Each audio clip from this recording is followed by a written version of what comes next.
Естіледі ме? Енді Құрметті әріптестер, бізді естіледі ме?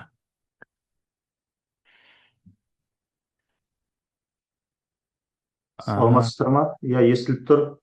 ага. Хорошо, бізде кворум бар. Іске кірсек. Күн тәртібінде бізде 8:03 физика, химия ғылымдары мамандарын даярлау бағытының 8:05-311 химия білім беру бағдарламасы бойынша диссертациялық кеңес 8:05-311 химия білім беру бағдарламасы бойынша философия докторы дәрежесі беру үшін құрылған диссертациялық кеңес мәжілісінде Жетпісбаева Ғұлим Данибаеваның синтез газдан спирттерді алу үшін тиімділігі жоғары құрамдас катализаторды құру және физика-химиялық қасиеттерін зерттеу тақырыбындағы докторлық диссертациясын қорғау. Докторанттың ғылыми кеңесшілері Массалимова Бақытгүл Кабыкеновна, химия ғылымдарының кандидат профессор, Қазыбаев атындағы Солтүстік Қазақстан университеті офлайн қатысып отыр. Садыков Владислав Александрович, химия ғылымдарының докторы, профессор, Борисков атындағы Катализ институты, Ресей Федерациясы, Новосибирск қаласы онлайн қатысып отыр. Сонымен қатар бүгінгі диссертациялық кеңес мәжілісі офлайн форматта қатысып отырған ресми рецензентіміз бір офлайн, екінші онлайн. Жұмабек Манапхан, PhD, Сокольский атындағы Жанармай катализ және электрохимия институты онлайн қатысып отыр. Селена Бағдат Саматовна, химия ғылымының докторы, профессор, Сатпаев атындағы Қазақ ұлттық техникалық университеті офлайн қатысып отыр. Так, бізде диссертациялық кеңестің уақытша мүшелері Оңғабаев Ердос Халималлаұлы, химия ғылымдарының докторы, профессор, Әл-Фараби атындағы Қазақ ұлттық университетінің профессоры онлайн қатысып отыр. Байкенов Мырзабек Исполыч, химия ғылымдарының докторы, профессор, академик Букетов атындағы Қарағанды ұлттық зерттеу университеті онлайн қатысып отыр. Елеубай Мәдениет Азаматұлы, химия ғылымдарының кандидаты, қауымдастырылған профессор, Торайғыров университеті онлайн қатысып отыр. Так,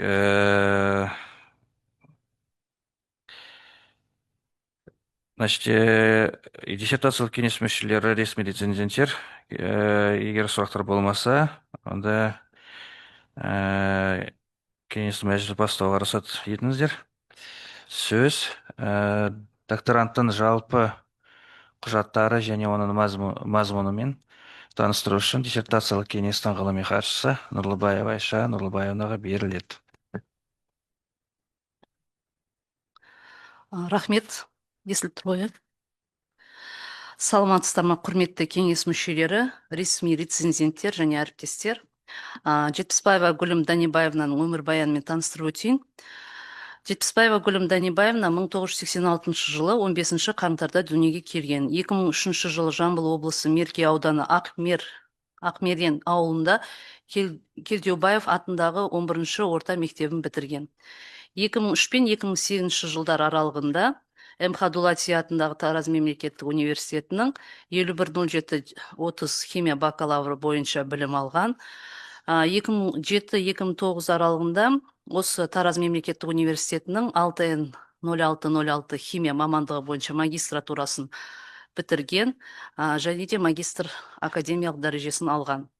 Ал 2018 бен 2021 жылы осы Тараз мемлекеттік университетінің химия мамандығы бойынша PhD докторантураны оқып бітірген. Еңбек жолын атап өтетін болсам, 2009 бен 2013 жылдары осы Тараз мемлекеттік университетіне инженер қызметін атқарды. Одан кейін 2010 мен 2011 жыл аралығында осы кафедрада бізде оқытушы болып қызмет атқарды. 2011 мен 2018 аралығында аға оқытушы қызметіне ауыстырылды. Ал 21 жылдың 1 қыркүйегінен бастап қазіргі уақытқа дейін аға оқытушы қызметінде жұмыс жасайды. Осы Тараз мемлекеттік университетінің ғылыми кеңесінде 2018 жылғы 26 қараша отырысында синтез газын көмірсутектерді синтездеу және тиімділігі жоғары кобальт құрамдас катализатор атты диссертациялық жұмысының тақырыбы қарастырылды. Және де екінші хаттама номері 442 бұйрық бойынша бекітілді. Одан кейін 20 жылы ғылыми кеңесте 28 қазан күні екінші хаттама шешіміне сәйкес қайта бекітілді. Бұйрығының номері 323. Диссертант шетелде өтетін ғылыми тағылымдама негізінде 2019 жылдың 16 қыркүйегі мен 30 қазан аралығында және 25 жылдың 25 мамыр мен 29 маусым аралығында 2 рет Новосибирск ұлттық зерттеу университетінің зерттеу орталығында және ресми ғылыми академиясы Сібір бөлімшесі Боресков атындағы катализ институтында гетерогенді катализ бөлімінде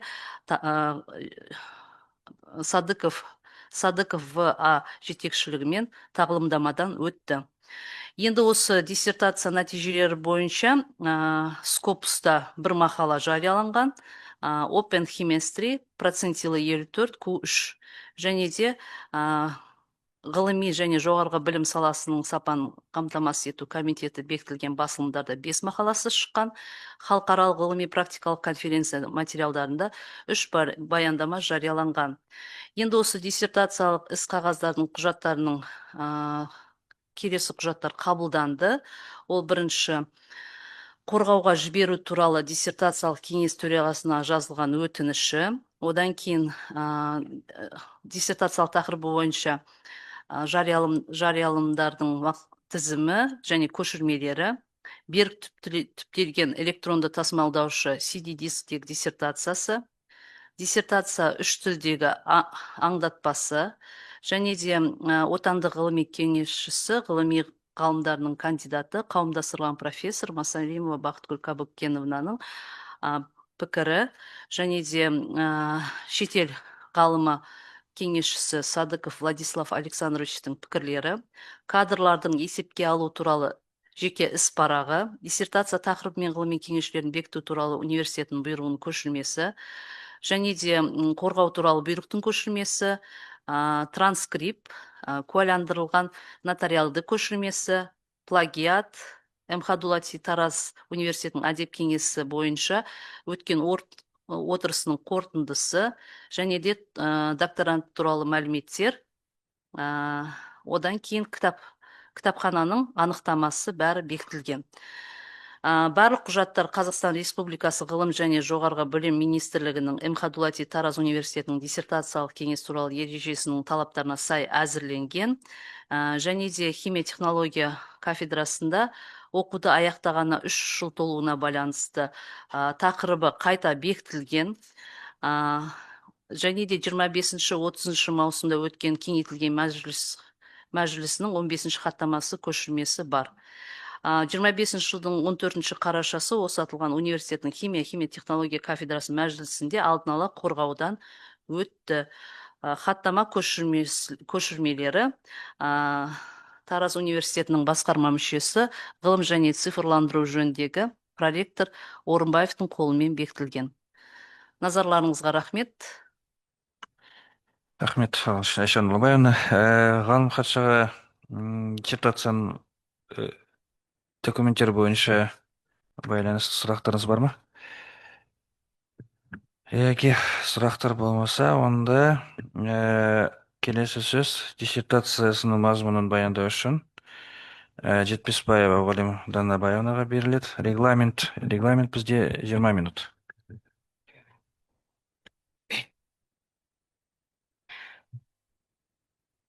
Саламатсыздар ма, диссертациялық кеңес төрағасы, кеңес мүшелері және рецензенттер, сіздердің назарларыңызға синтез газдан спирттерді алу үшін тиімділігі жоғары кобальт құрамдас катализаторларды құру және физика-химиялық қасиеттерін зерттеу тақырыбындағы философия докторын алу үшін ұсынылған диссертациялық жұмысымды баяндауға рұқсат етіңіздер.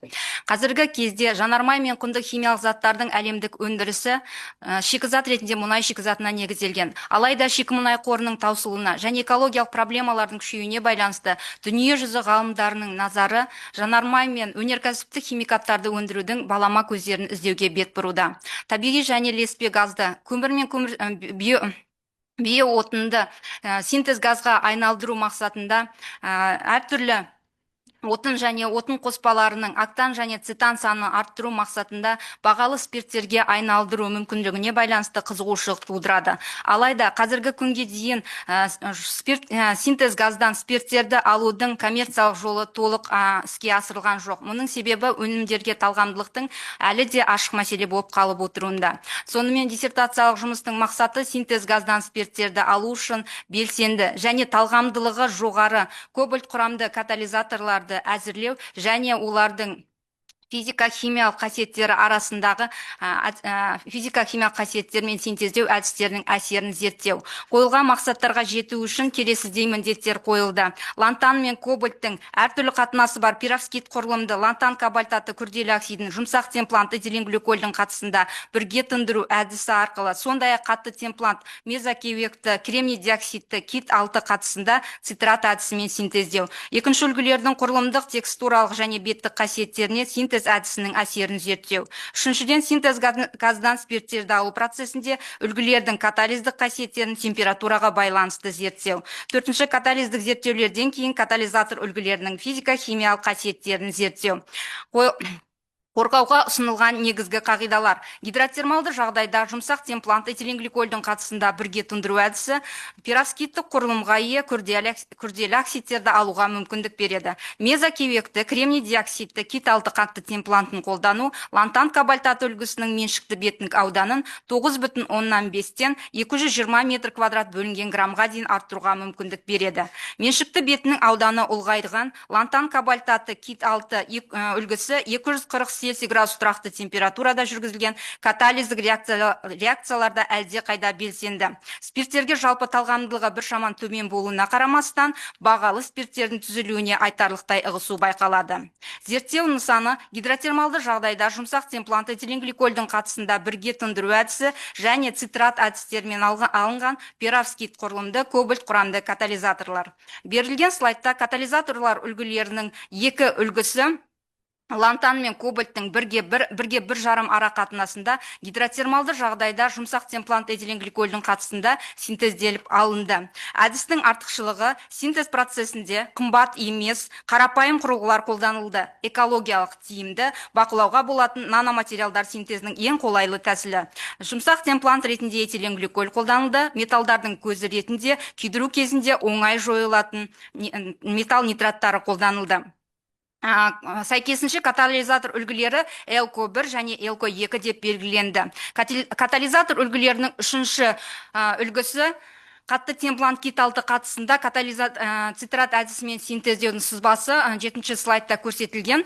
Үшінші катализатор үлгісі екі сатымен алынды. Бірінші сатысында қатты темплант кит 6-ны синтезделді. Екінші сатысында күрделі оксид лантан кобальтаты кит 6 үлгісі синтезделіп алынды. Әдістің негізі металл иондарын лимон қышқылымен кешендеп, одан кейін арнайы органикалық қосылыстармен гельге айналдыруға негізделген. Кешен түзуші реагент ретінде лимон қышқылы қолданылды. Металдардың көзі ретінде жоғары температурада, яғни күйдіру кезінде оңай жойылатын нитраттар қолданылды. Әдістің артықшылығы синтез процесінде қымбат емес, қарапайым құрылғылар қолданылады, біртекті композиция, сонымен қатар төмен температурада оксид алу.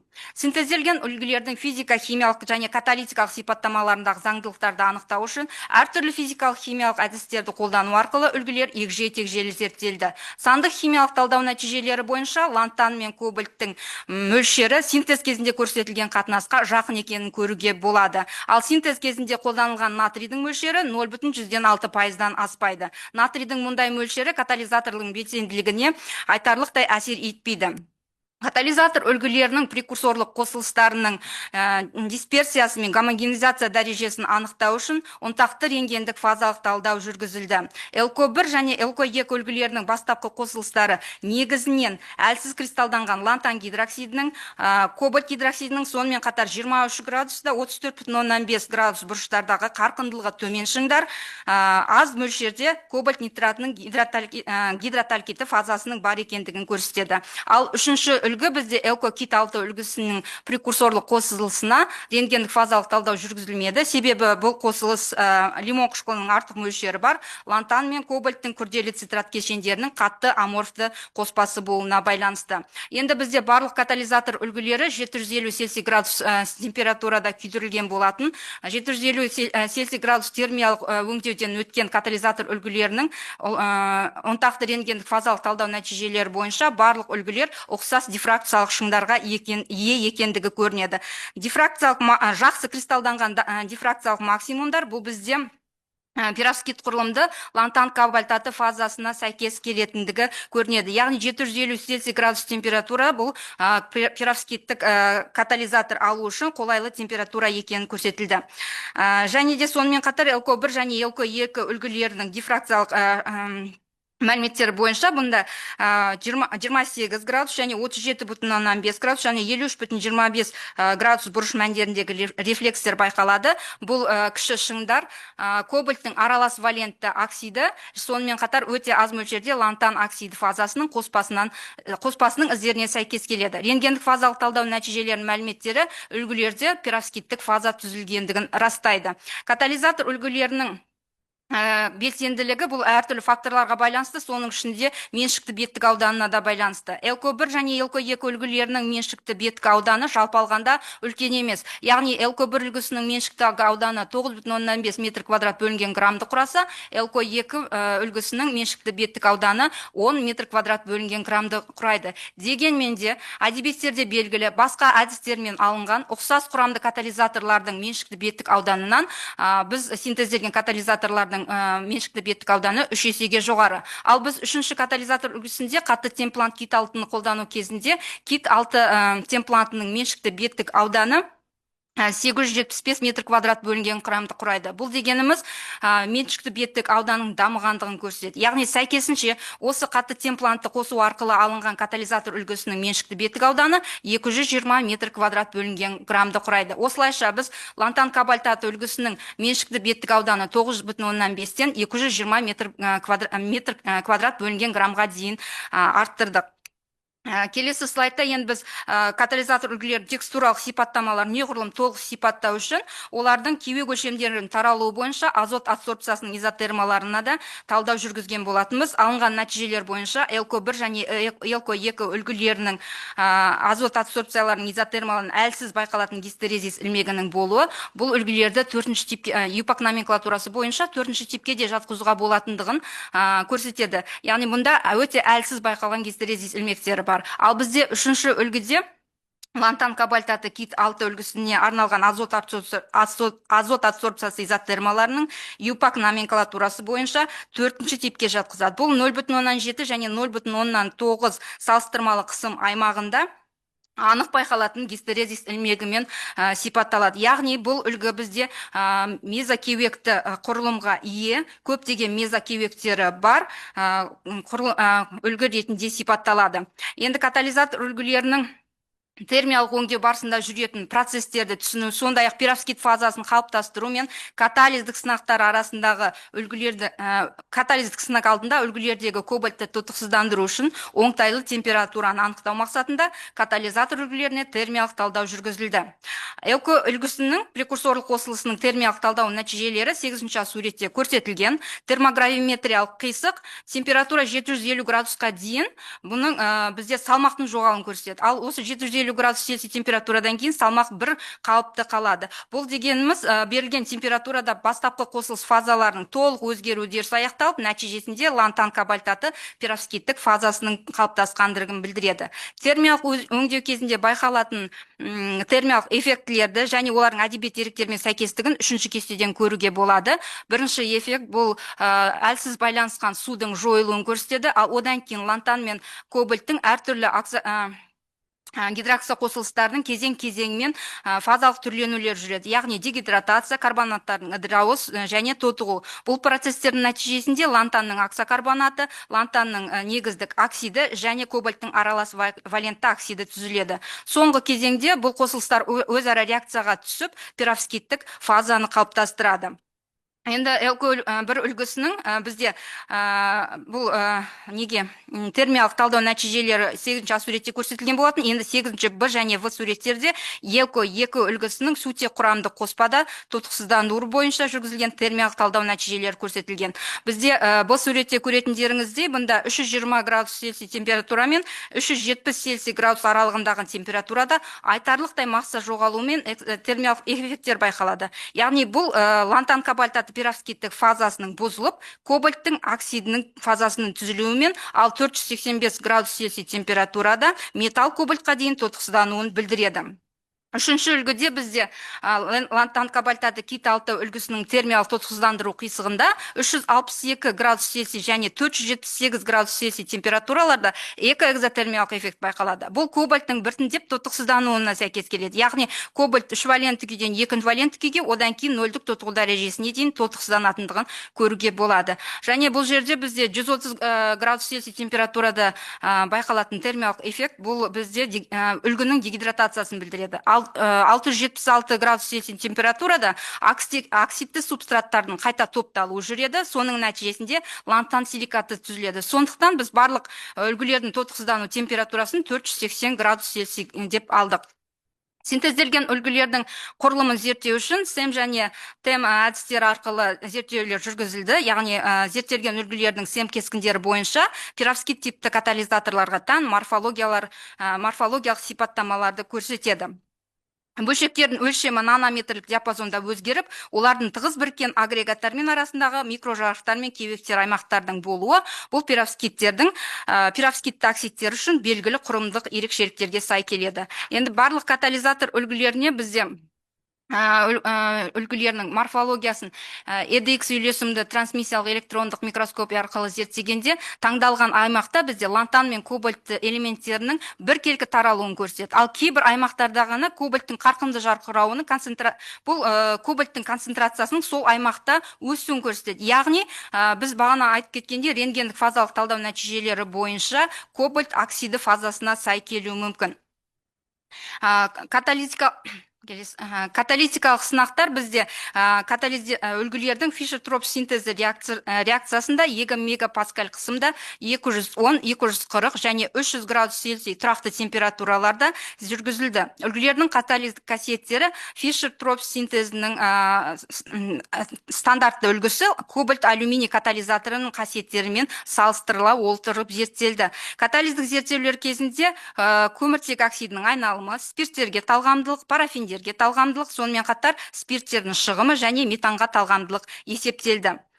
4-ші кестеде және 12-ші слайдтар көретіндеріңізде бізде 210 Цельсий градус тұрақты температурада катализатор үлгілеріне катализдік сынақтар жүргізілген болатын.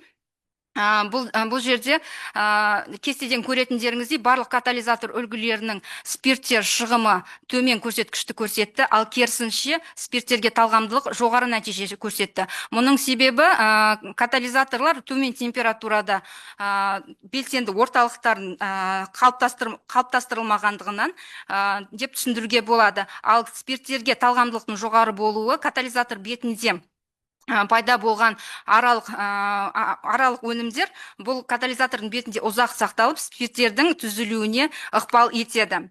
Катализатор үлгілерін біз 240 Цельсий градус тұрақты температурада катализдік сынақтар нәтижесі бойынша үлгілердің барлығында ұқсас катализдік қасиеттерге ие болды. Сонымен қатар лантан кобальтаты үлгілерінің катализдік қасиеттері кобальт алюминийлік катализаторының ең алдымен спирттерге талғамдылығымен айтарлықтай ерекшеленеді. Мұнда бізде пероксид құрамында лантан бар күрделі оксидтерді қолдану катализдік қасиеттер тұрғысынан спирттерге талғамдылықты айтарлықтай арттыруға мүмкіндік береді.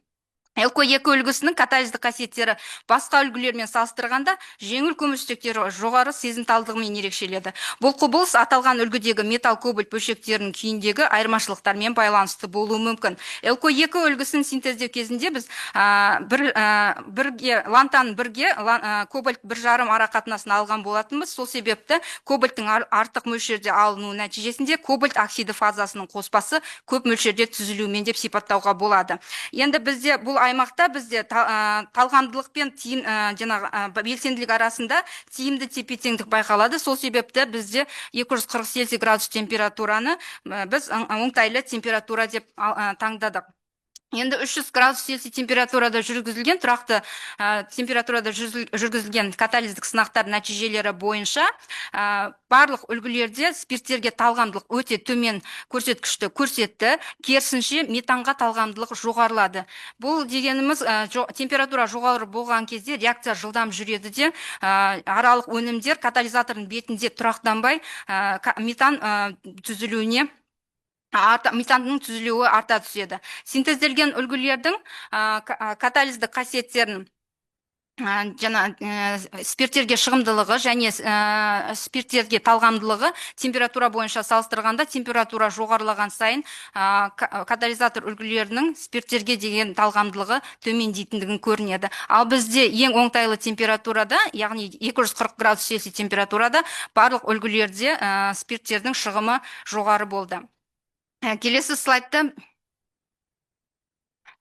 слайдта бізде катализатор үлгілерінің барлығы катализдік сынақтардан кейін, реактордан шығарылғаннан кейін қатты парафиндермен қапталған қара түсті ұнтақ тәрізді өнімдер түрінде байқалды. Барлық катализатор үлгілеріне рентгендік фазалық талдау жүргізілді, сонымен қатар ТЭМ әдісімен талдау жүргізілді. Рентгендік фазалық талдау нәтижелері бойынша көретіндеріміздей барлық катализатор үлгілері қайтымсыз бұзылуға ұшыраған. Соның нәтижесінде лантан гидроксиді, лантан оксиді, кобальттың карбиді, сонымен қатар лантанның оксокарбонаты түзілген. Әсіресе ЛК2 үлгісінің рентген фазалық талдауын қарайтын болсақ, мұнда кобальттың карбиді фазасы көбірек түзілген. Бұның себебі, жаңа біз айтып өткеніміздей, синтездеу барысында кобальттың артық мөлшерінің қосылуымен деп сәйкестендіруге болады. Катализатор үлгілерінің екінші, үшінші үлгісі бізде ЛК-KIT6 үлгісінің де рентгендік фазалық талдау нәтижелерін көретін болсақ, бұнда да катализатор үлгілері қайтымсыз бұзылуға ұшырағандығын көруге болады. Катализатор үлгілерінің синтез газдан спирттерді алу реакциясындағы жүретін синтез газ айналымы реакциясының болжамды механизмі ұсынылды. Болжамдық механизмге қарайтын болсақ, бізде барлық катализатор үлгілерінде бірінші көміртек оксиді адсорбцияланады және белсенділу жүреді. Яғни кобальт оксиді молекуласы, көміртек оксиді молекуласы кобальттың беттік орталығында адсорбцияланады және диссоциативті түрде немесе ассоциативті түрде жүруі мүмкін. Ол кезде бізде беттік аралық өнімдер беттік формил немесе гидроксоформил аралық өнімдер түзіледі. Содан кейін біртіндеп беттік метанолға дейін гидроксилденеді. Екінші бізде көміртек оксиді диссоциациясы мен мономерлердің түзілу реакциясы жүреді. Адсорбцияланған метанол молекуласы көміртегі тізбегінің өсу үшін мономерлер ретінде қатысатын CH2 түрлері мен түрлерін түзу үшін диссоциациялануы мүмкін. Ал үшінші бізде сутегінің активтендіру, яғни Фишер-Тропш реакциясының параллель жүретін маңызды сатыларының бірі бұл сутек молекуласының белсенденуі. Ол кезде сутек молекулалары кобальттың металдық учаскелерінде адсорбцияланып, әрі қарай сутегінің атомдарын түзеді. Сутек көміртек байланыстарының түзілуі, яғни көміртек тізбегінің ұзаруы жүреді. Келесі реакцияда бізде Фишер-Тропш синтез кезінде бетте түзілген аралық CH2 түрлері бір-бірімен немесе басқа реакция аралықтарымен әрекеттесе отырып, С2 және одан да ұзын көмірсутекті тізбектердің түзілуіне қатысады. Соңғы өнімдердің түзілу үшін гидрогенизация процесі, яғни катализатор бетінде активтендірілген сутек әртүрлі аралық реакциялармен әрекеттесе отырып, соңғы өнімдер көмірсутектер және спирттерді түзеді. Синтез газдан спирттерді алу реакциясында 240 Цельсий градус тұрақты температурада катализатор үлгілерінің көміртек айналымы СО2, CH4 және жеңіл көмірсутектер мен спирттерге талғамдылықтарының қайталану мүмкіндіктерін бағалау үшін орташа арифметикалық мәндері, орташа квадратты ауытқуы және орташа мәннің салыстырмалы қателігі есептелді. Катализаторлардың катализдік белсенділігін зерттеуге арналған тәжірибе 3 ретті қайталану арқылы жүргізілді. Барлық қателіктердің мәні 5%-дан асқан жоқ. Катализаторлардың белсенділігі 10 сағат тұрақты жұмыс жасады.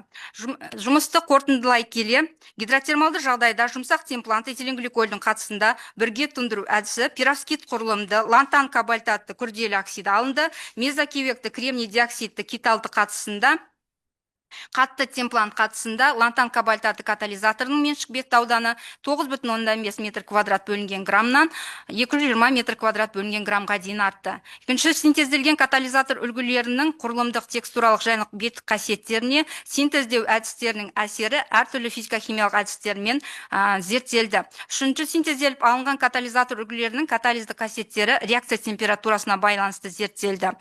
Төртінші, синтез газдан спирттерді алу реакциясынан кейін катализаторлардың физикалық химиялық күйі, рентгендік фазалық талдау, СЭМ және тем әдістермен зерттелді. Реакция барысында пероксид құрылымды күрделі оксидтер фазалық және морфологиялық өзгерістерге ұшады. Пероксид фазасы бұзылып, нәтижесінде түзілген лантан гидроксиді және лантан оксиді фазаларының бетінде диаметрі 9 және 20 нанометр болатын кобальт нанобөлшектері түзілді.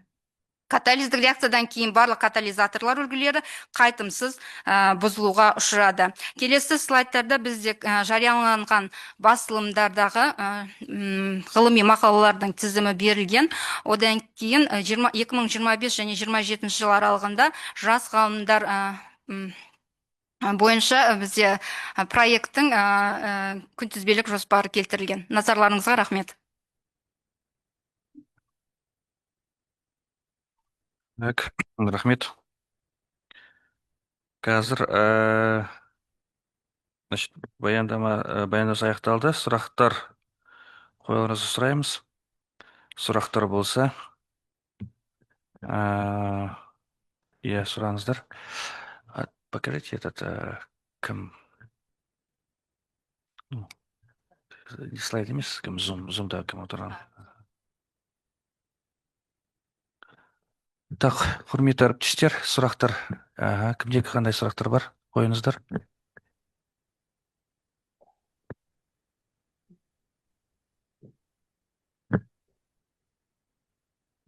Так. Сұраңыз. Гүлім, менде мындай бір екі сұрақ. Мындай бір сұрақ, сіз оны реакцияға түсіретін синтез газдың құрамын қандай қатынаста алдыңыз? Әлде дәстүрлі құрамда ма?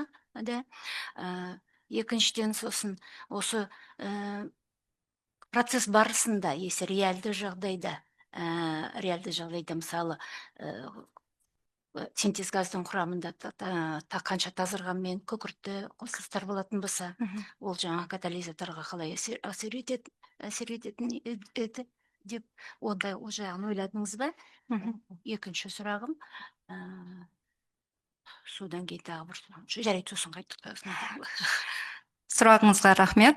Бізде катализатор үлгілері катализдік сынақтардың алдында бізде көміртегі оксиді мен сутегінің арақатынасы 1:2 алынды. 1:2 арақатынасқа алынды. Ал екінші сұрағыңызда бізде барлық бастапқы реакциялық қоспалар реакцияға дейін міндетті түрде тазалаудан өткізілді.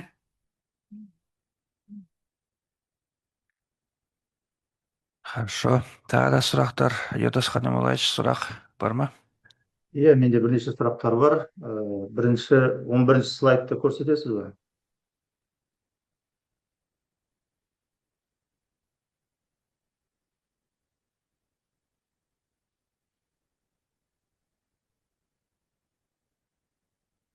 Мына жерде кестеде жоғарыдағы әзірленген катализаторлардың химиялық құрамын көрсетіп отырса, лантан 006, мысалы біріншісі кобальт 006 деген сияқты. Осы элемент атомдарының, металдардың жаңа индекстерін қалай анықтадыңыз? Сұрағыңызға рахмет. Бізде катализаторларды синтездеу алдында оның барлық катализаторларды бірдей көлемде алу үшін аналитикалық түрде есептелінді. Бұнда лантан мен кобальттың арақатынасы 1-1 арақатынаста алынды, яғни 0,06 моль. Сол себепті біз катализатор үлгілерінің синтездеудің алдында есептеу жүргізілді. Белгілі бір, мысалы, 1 грамм катализатор алу үшін лантан нитратынан және кобальт нитратынан қанша көлемде алатынымыз есептелінді. Екінші сұрақ, сізде енді жалпы спирттер бойынша бағалап отырсыз ғой әзірленген катализаторларды. Спирттер ретінде қандай спирттер, және оларды сіздер бөлдіңіздер ме, или жалпы түрде қарастырдыңыздар ма?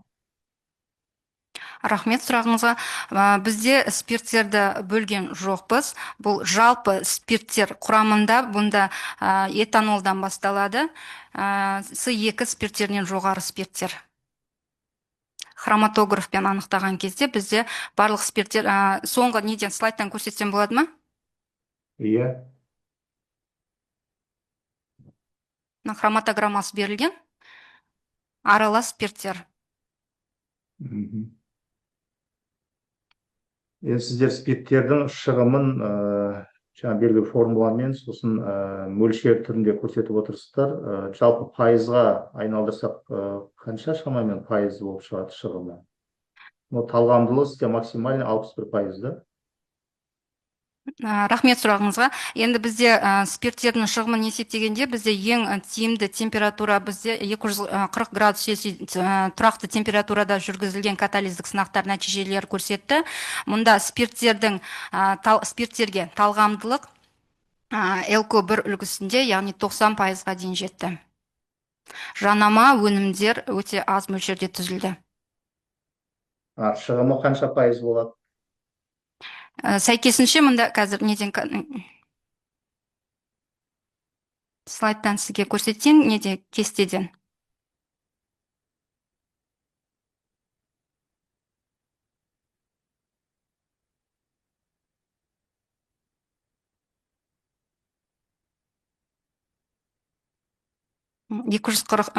Цельсий градус температурада шығымы көрсетілген.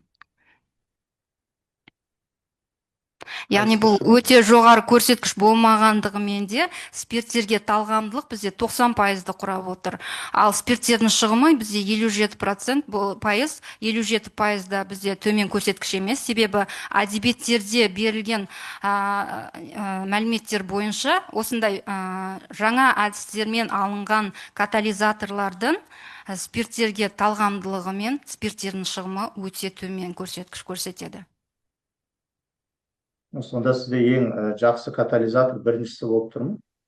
Бұл бірінші ЛКО1 катализаторының мұнда спирттерге талғамдылығы өте жоғары, ал керісінше бізде ЛКО-кит-6 үлгісінің спирттерге талғамдылығы да, спирттердің шығымы да өте жоғары көрсеткіш көрсетіп отыр.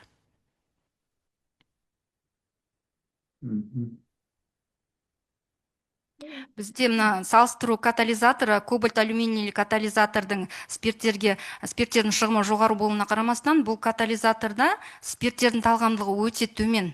Мұнда қарасаңыздар, керісінше көмірсутектерге талғамдылық.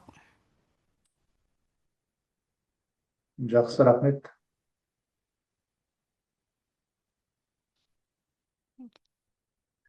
Хорошо. Рахмет, Ердос Харналович. Тағы да сұрақтар? Мырзабек Есполович, сізде сұрақ бар ма?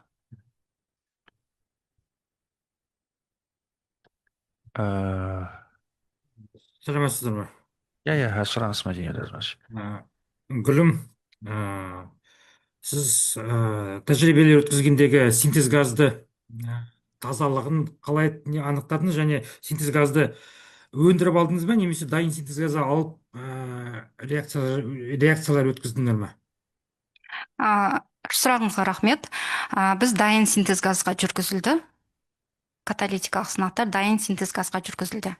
Және синтез газының құрамындағы, яғни бастапқы реакциялық қоспалардың тазалығы оларды хроматограф арқылы анықталды. Яғни барлық бастапқы қосылыстар көміртегі оксиді және сутегі бұлар міндетті түрде бірінші тазалаудан өтті, одан кейін барып реакцияға қатысты.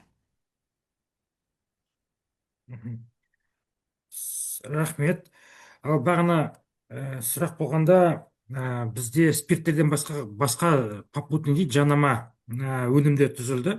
Бұл жанама өнімдердің құрамын қарадыңыз ба? Бұл не түзілетіні, қалай түзілетіні?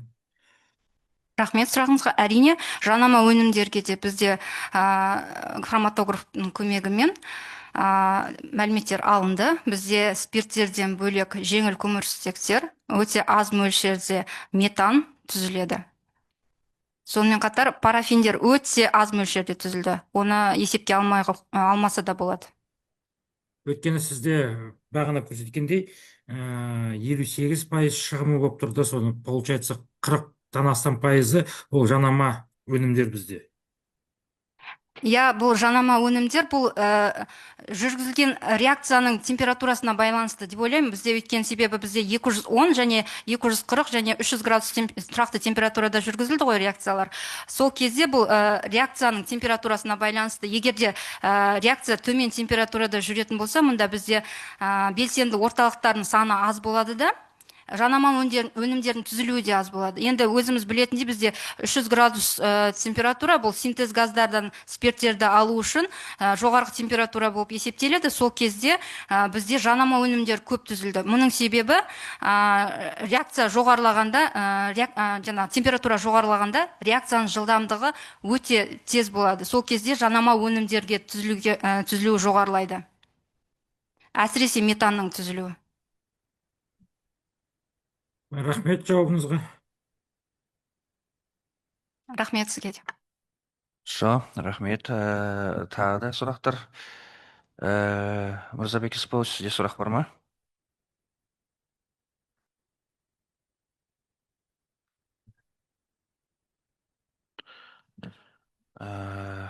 Маржан, сұрақ бар ма? Сұрақ бер. Бар ма сұрақ? Сұрақ болмаса, онда менде біраз сұрақтар бар негізі. Бірінші сұрақ. 10-шы слайд. 10-шы слайд. 10-шы слайдта сіз пироскит структура пайда болған. Ана пироскит структурасын қалай дәлелдедіңіз? Пироскиттік структурасы. Потому что мына жерде мен это не болу керек та, астында PDF файл ма или... Сұрағыңызға рахмет. Енді біз пироскиттік фазаның түзілгендігін PDF2 деректер базасы бойынша анықтадық. Бірақ мен слайдқа қоймаптым оны. Хорошо. Тағы да бір сұрақ бар, қағидалар бойынша. Сіздер осында терминдер бар сізде. Жұмсақ, темплейт, темплат.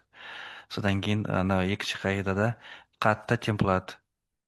Оның ең бірінші сұрақ, айырмашылығы жұмсақтың темплаты, қатты темплатының айырмашылығы неде? Екінші сұрақ, темплат деген не орысша ма, не қазақша ма сөз бар ма? Темплат деген. Не білдіреді ол темплейт? Сұрағыңызға рахмет. Бізде бірінші, екінші үлгі бұл жұмсақ темплант этиленгликольдің қатысында алынды, ал үшінші үлгі бізде қатты темплант кит алтының қатысында алынды. Енді кит алты қатты темплантына келетін болсақ, бұл беттік ауданы өте жоғары қосылыс. Бұл темпланттарды бізде реакцияға түсуші заттардың құрылымын, яғни кристалдық фазасын қалыптастыру үшін, біркелкі тұрақты етіп қалыптастыру үшін қолданылатын заттар. Не үшін жұмсақ и қатты? Это физикалық қасиетке ма, или қалай?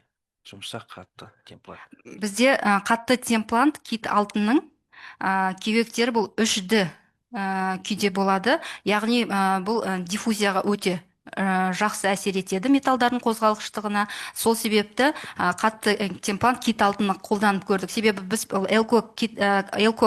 лантан кобальтаты катализаторының беттік ауданын ұлғайту мақсатында осы кит алты қатты темплантын қолдандық. Ал Иә, түсінікті. Ал темплант, совет одағының кезінде осындай термин болды ма, темплант? Иә. Қазір, или ол қазір термин? жоқ, жаңа. Иә. Қазір бізде синтез газдан спирттерді алу процесінде негізі көбінесе дәстүрлі катализаторлар қолданылады. Кобальт алюминийлі, кобальт кремнийлі катализаторлар қолданылады. Ал біз катализатордың жаңа түрін, яғни перовскит құрылымды катализаторларды синтездеп алуды мақсат еттік. Және мұнда біз темпланттар, қазір бізде қатты темплант және жұмсақ темпланттардың түрлері өте көп. Соның ішінде мысалға органикалық моносахаридтерде бізде жұмсақ темплант қызметін атқара алады, және қатты темплант ретінде SB15, SB16 қатты темпланттары бар. Бұлар былайша айтқанда катализаторның меншікті бетін ауданын жоғарылатып, олардың кристалдық күйлерін түзуге көмектеседі. Хорошо. Тағы да келесі сұрақ. Сіз неде бар? Сізде бет қисықтары бар, иә? Қандай слайдта? Есімде жоқ. Бет қисықтары. 18-ші слайд па? 18-ші слайд. Жоқ. Бет кривый қайда сізде? Мен жүргізе берсе бола ма слайдты?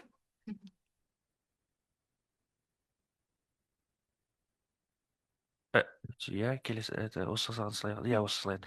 Сіз мына осы қисықтары қандай типке, айтыңыз, 4-ші тип па? Бізде біріншіден рахмет сұрағыңызға. 3-ші катализатор бізде лантан кобальтаты кит алты катализаторының азот изотермаларының адсорбциясы талдау барысында көргендерде анық байқалатын гистерезис ілмегі, бұның 4-ші типке жатқызуға болады номенклатурасы бойынша. Ал байқасаңыздар, мына 1-ші және 2-ші катализатор үлгілерінде өте әлсіз байқалатын гистерезис ілмегі, бұл катализаторларда 4-ші типке жатқызуға болады. Дегенмен де бұл екі катализатор үлгілерінде мезокеуектер және ішінара макрокеуектер бар. Вообще, мына 1-ші, 2-ші сынаманы мен 4-ші типке әлсіз жатады. Негізі... Иә, 3-ші типке де жатқызуға болады. Дегенмен де біз әлсіз гистерезис ілмегінің түзілгендің, бұл енді мына жерде кішірейтіп көрсетілгенде онша байқалмайды. Егер де нені үлкейтетін болсақ, мәндерінде көрінеді. Арсы осыған байланысты сіз 2-ші қағидада дедіңіз. 4,5-тен 220 метр квадратный граммға дейін артады. Оны себебі неде? Біздің ойымша, бірінші бұл қатты темпланттың беттік ауданын жоғары болуынан. Да, келесі сұрақ, сіз қатты темпланттың меншік ауданына өлшедіңіз бе? Иә, қатты темпланттың беттік ауданы өлшенген 875 метр квадрат бөлінген граммға тең. 120 қанша? 875 метр квадрат бөлінген граммға тең. Қатты темпланттың өзінің. Осы қатты темпланттың бет қисығы диссертацияда бар ма? Өкінішке орай оның несін салмадық. Есептелмеді. Так, онда келесі сұрақ бар.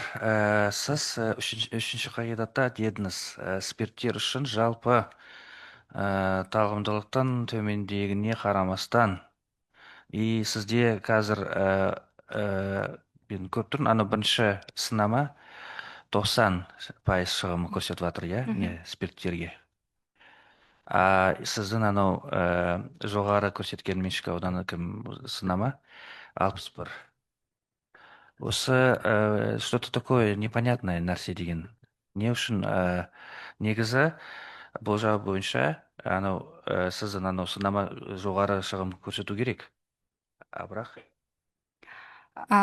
бізде мұнда талғамдылық пен шығымның арасында сызықтық байланыс жоқ негізі.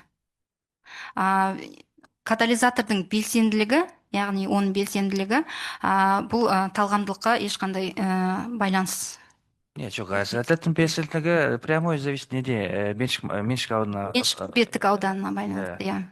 Сізде анау сіздің сынамада ең жоғары меншік беті 220 Мгм. дейсіз. Қаншама? 10 есе ма или 20 есе ма? Жоғары. Бірақ шығымы өте аз. Бірінші сынамаға қарағанда. Мгм. Причина неде? Бұл біздің ойымызша ЛКО1 катализатор үлгілерінің меншікті беттік ауданының төмен болуына қарамастан, мұнда белсенді орталықтардың көп болуында. Содан кейін сіз Белсенді айтыңыз, келесі неде? Сіз айтыңыз, ал бірақ жоғары спирттердің түзілуіне айтарлықтай ығысады дейсіз.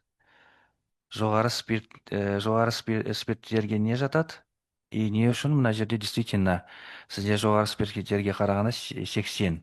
То есть өте кім қалай десе артты.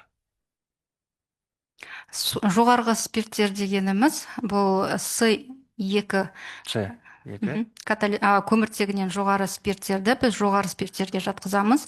Мұнда катализатордың беттік ауданы жоғары болуына байланысты және мұнда белсенді орталықтардың көп түзілуіне байланысты спирттердің шығымы жоғарылайды. Хорошо. Тағы да қазір 21 слайд тем. Осы слайдта сіз көрсеттіңіз тем бойынша лантан оксиді және ЛКО как его слой ретінде. Мына жерде сұрақ лантан оксиді, лантан 2O3 қалай дәлелдедіңіз? Мына жерде что вот именно осыда лантан оксиді пайда болып отыр. Бізде басында термиялық талдау жүргізілген кезде мұнда пероксид фазасы бұзылған кезде лантан оксиді және кобальттың металдық күйі түзілетіндігін көрсетілген болатын. Және лантанның оксиді бұл ауаның қатысында, яғни лантан гидроксиді фазасына ауысу мүмкін. Және көміртек диоксидін, яғни жанама өнім ретінде түзілген көміртек диоксидін мен реакцияға түсу арқылы лантан оксиді оксокарбонат түзіледі. Негізі это достаточно высокоразрешающая ПЭТ у вас. По идее, можно было по дифракционным решеткам определить, то есть по щелям определить, что так в целом непонятно. Хорошо, тағы да бір сұрақ болған, анау дета нәтижелер бар ғой? Дета нәтижелер. Дета или ДСК ма, бәрібір.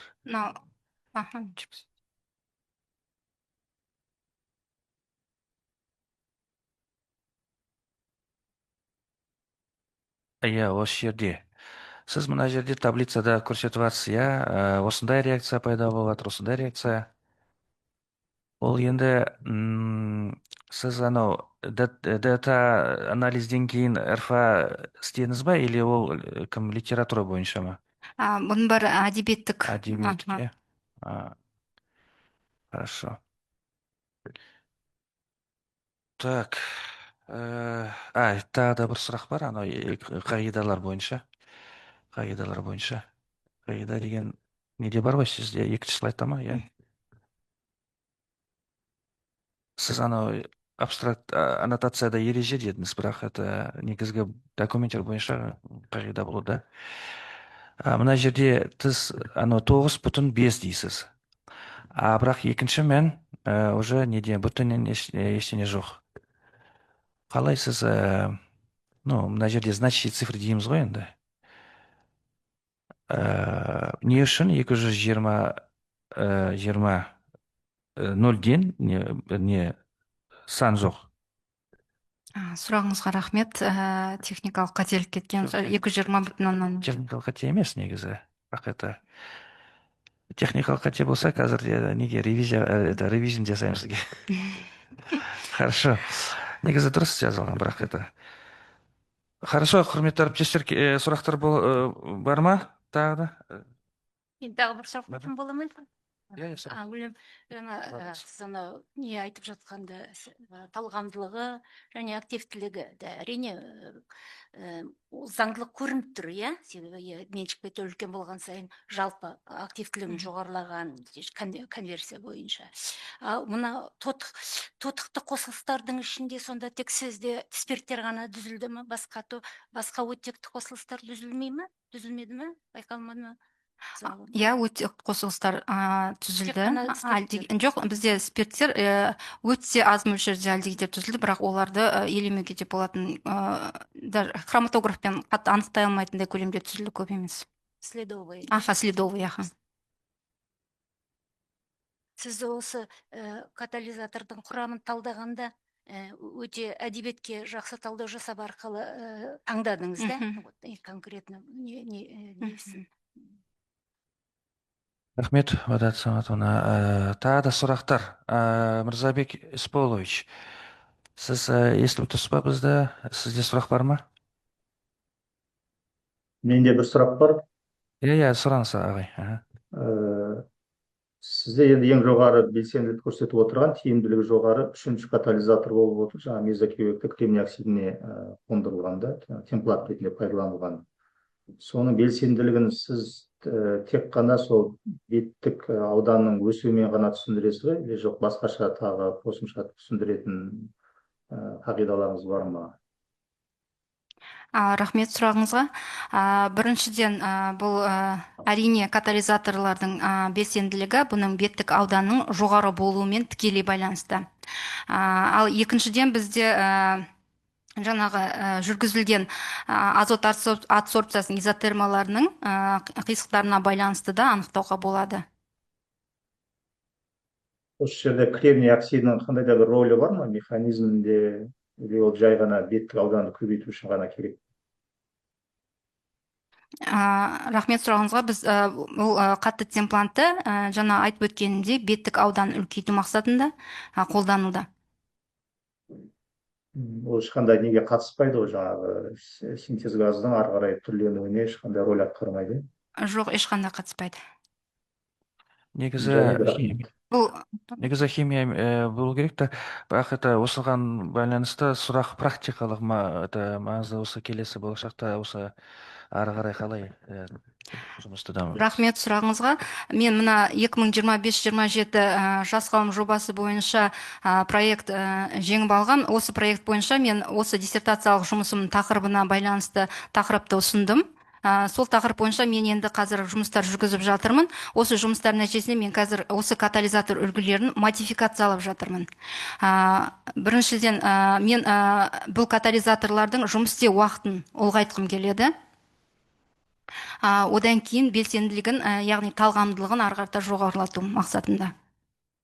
Хорошо, рахмет. Онда сұрақтар болмаса, онда келесі кезегі отандық ғылыми кеңесші, химия ғылымдарының кандидаты, қауымдастырылған профессор Масалимова Бақтықова Әбікеновнаға сөз беріледі.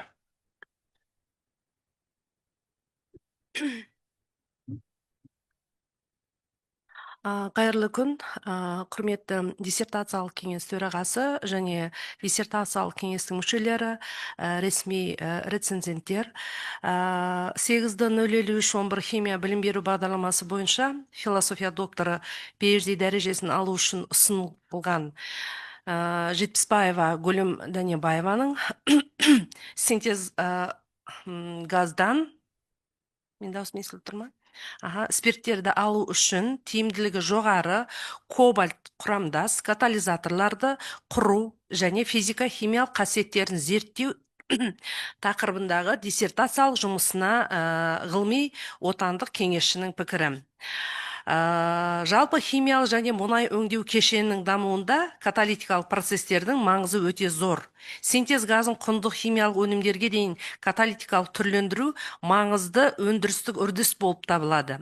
Синтез газын көмірсутектер мен спирттерге каталитикалық түрлендіру әртүрлі шикізаттан бағалы өнімдер алудың перспективті жолы болып табылады. Табиғи және ілеспе газды, биомассаны және көмірді өңдеу нәтижесінде алынған синтез газды синтетикалық спирттерге айналдыру, таза отын және отын қоспаларының октан мен цетан санын көбейту үшін жоғары қызығушылық тудырады. Пешер-тропш синтезінің маңызды катализаторлардың бірі кобальт құрамды катализаторлар экономикалық тұрғыдан тиімділігі жоғары болып келеді. Сонымен қатар Фишер-Тропш процесі үшін кобальт катализаторлары спирттер түзілуіндегі талғамдылығымен, сондай-ақ катализатордың кокстенуге төзімділігімен ерекшеленеді. Диссертациялық жұмыста синтезделген катализатор үлгілерін зерттеу үшін әртүрлі физика-химиялық әдістер қолданылды. Бет әдісі сұйық азот температурасында азоттың физикалық адсорбциясы, рентгендік фазалық талдау, эдикс үйлесімді ажыратымдығы жоғары трансмиссиялық электронды микроскопия, атомды эмиссиялық спектроскопия, термогравиметриялық талдау. Синтез газдан спирттерді алу реакциясындағы үлгілердің каталитикалық қасиеттерін зерттеу, катализатор фракциясында өнімдердің хроматографиялық талдаумен ағынды реакторда жүргізілді. Диссертациялық жұмыстың зерттеулері Дулати атындағы Тараз университеті химия және химиялық технология кафедрасының ғылыми зертханасында, Новосибирск мемлекеттік университеті ғылыми зерттеу орталығында, Ресей ғылым академиясы Сібір бөлімшесі Боресков атындағы катализ институты, Федералды зерттеу орталығының гетерогенді катализ бөлімінде жүргізілді. Диссертациялық жұмыстың өзектілігі, ғылыми жаңалығы және алынған нәтижелердің ауқымы бойынша диссертациялық жұмысқа қойылатын талаптарға сәйкес және Жетпісбаева Гүлім Дәнебаеваның синтез газдан спирттерді алу үшін тиімділігі жоғары кобальт құрамдас катализаторларды құру және физика-химиялық қасиеттерін зерттеу тақырыбындағы диссертациялық жұмысын 8-053 11 химия білім беру бағдарламасы бойынша PhD дәрежесін алуға лайық деп есептеймін. Құрметті төраға және құрметті диссертациялық кеңес мүшелері, ресми оппоненттер, бір ауызмен осы Гүлімнің диссертациялық жұмысты орындау барысындағы қол жеткізген жетістіктерін қысқаша айтып өтсем, жалпы негізі Гүлім еңбекқор. Осы диссертациялық жұмыстың тақырыбын талдау барысынан бастап, аяғына дейін, осы қорғауға шығуға дейінгі жұмыстың барлығын жеке дара орындады. Сонымен бірге, отандық, шетелдік ғылыми әдебиет көздеріне соңғы 15-20 жылға дейінгі аралықта шолу жасады. Сонымен бірге, синтездеп отырған кобальт құрамды катализаторды синтездеу барысында және оның қасиеттерін физика-химиялық зерттеу әдістерімен толыққанды талдау кезінде өте ұқыптылық танытты. Сонымен бірге диссертациялық жұмысты жазу барысында өте жоғары академиялық жазылымды қолдана білді. Сондықтан да сіздерді осы жұмысты қолдауларыңызды сұраймын. Рахмет назарларыңызға. Рахмет, Бақыт Құлғабекенова. Онда келесі сөз шетелдік ғылыми кеңесшіге Ресей Федерациясы Новосибирск қаласы Борисков атындағы Катализ институтының ежелгі ғылым қызметкері, химия ғылымды доктор, профессор Садыков Владислав Александровичке береді. Владислав Александрович, если вы здесь, могли бы вы несколько слов сказать? Да, слышно меня? Очень хорошо слышно. Замечательно, дорогие коллеги, рад вас всех видеть. Успехов, да, во всех достижениях ваших. Ну, я могу сказать, что, как говорится,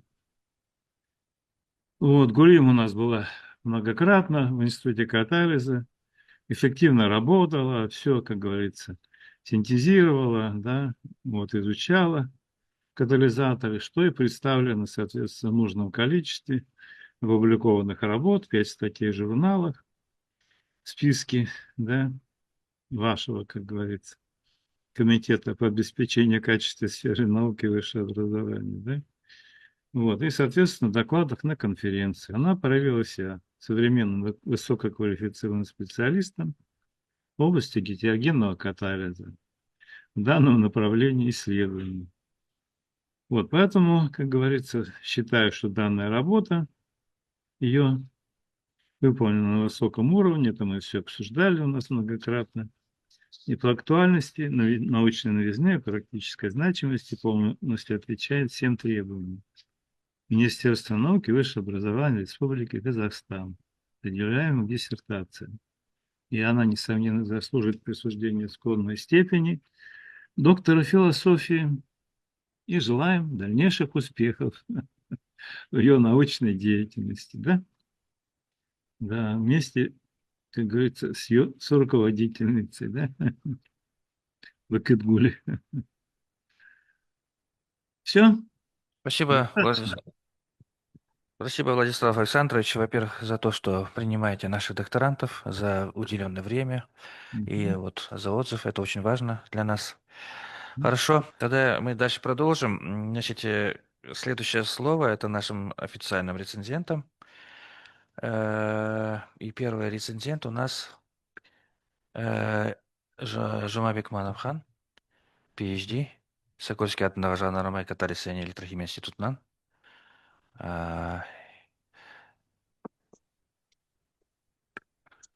Иә, Естіліп тұр ма? естіп тұр. Саламатсыздар ма? Құрметті диссертациялық кеңес мүшелері. 8.0.511 химия білім беру бағдарламасы бойынша философия докторы дәрежесіне іздену үшін ұсынылған Жетпісбаева Гүлім Дәнебаеваның синтез газдан спирттерді алу үшін тиімділігі жоғары кобальт құрамдас катализаторларды құру және физика химиялық қасиеттерін зерттеу тақырыбындағы диссертациялық жұмысына ресми рецензенттің сын пікірі. Бірінші, диссертация тақырыбының ғылымның даму бағытына және мемлекеттік бағдарламаларға сәйкес болуы. Бұл диссертациялық жұмыс синтез газ айналымы үшін кобальт құрамды катализаторларды құру және оны зерттеу тақырыбы бойынша жас ғалым жобасы шеңберінде жасалынған. Толық мемлекеттік бағдарламаларға сәйкес келеді. Екінші пункт ғылым үшін маңыздылығы. Диссертациялық жұмыс ғылымға елеулі үлес қосады. Жұмыста синтез газдан жоғары спирттерді алу үшін пероксид құрылымды лантан кобальт оксид негізіндегі кобальт құрамды катализаторларды синтездеудің тиімді тәсілдері әзірленіп, олардың құрылымдық ерекшеліктері мен катализаторлық қасиеттері арасында өзара байланыс анықталған. Үшінші, өзі жазу принципі.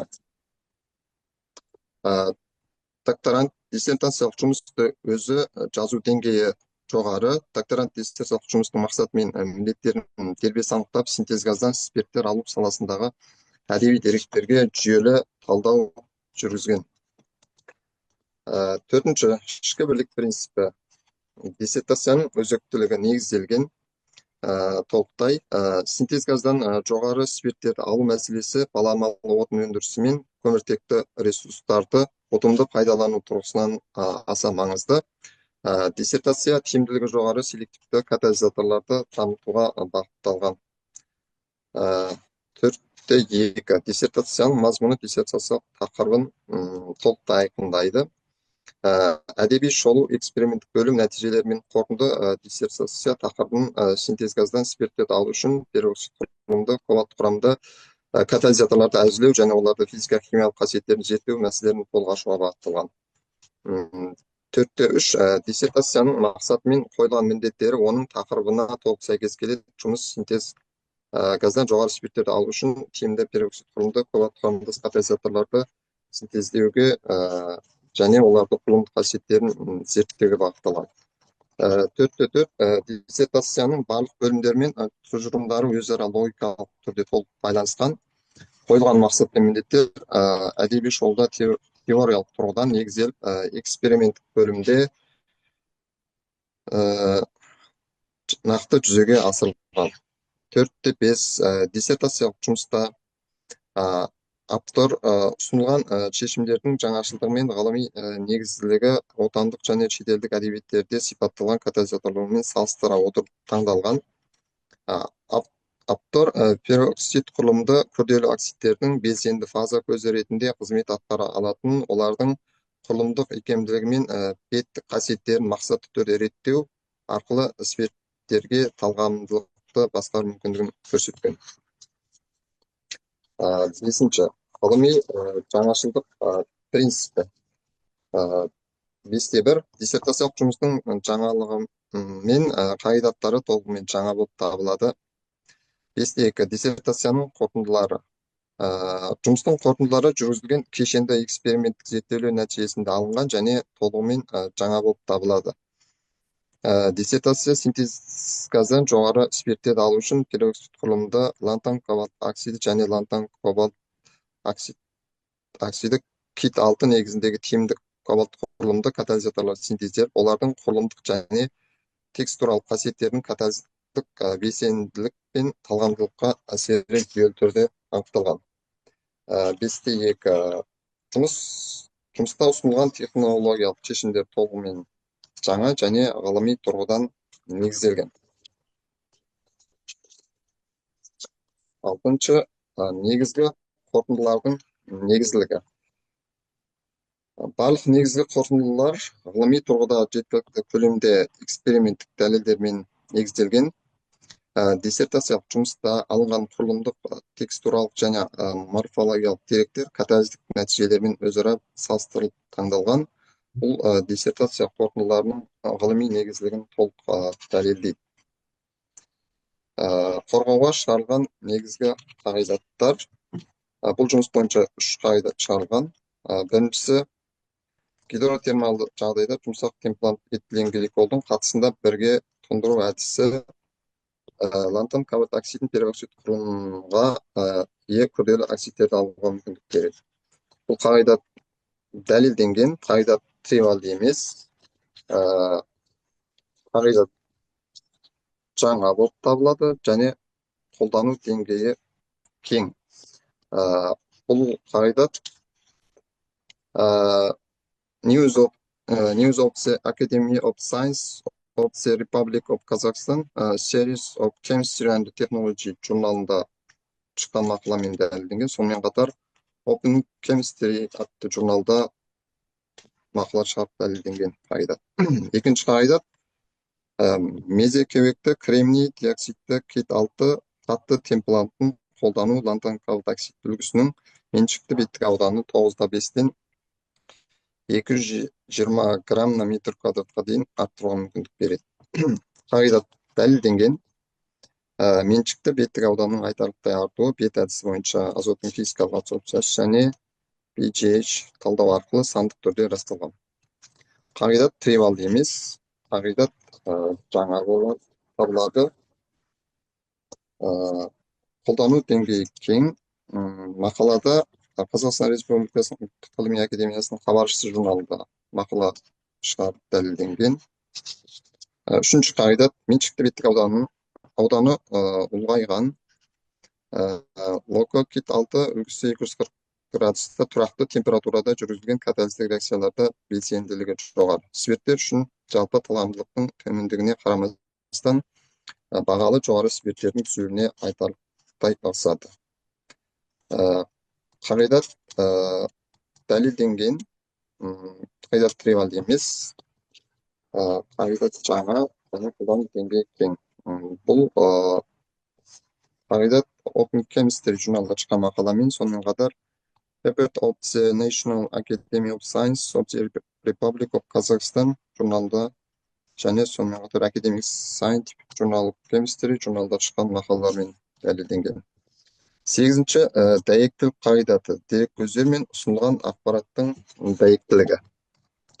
Диссертациялық жұмыста ғылыми зерттеулерді жүргізу әдістемелері тәжірибелік бөлімде толық сипатталып жазылған, алынған шикізат пен катализаторлардың сипаттамалары, тәжірибелері жүргізудің әдістемелері мен құрал жабдықтары зерттеу әдістері негізделген.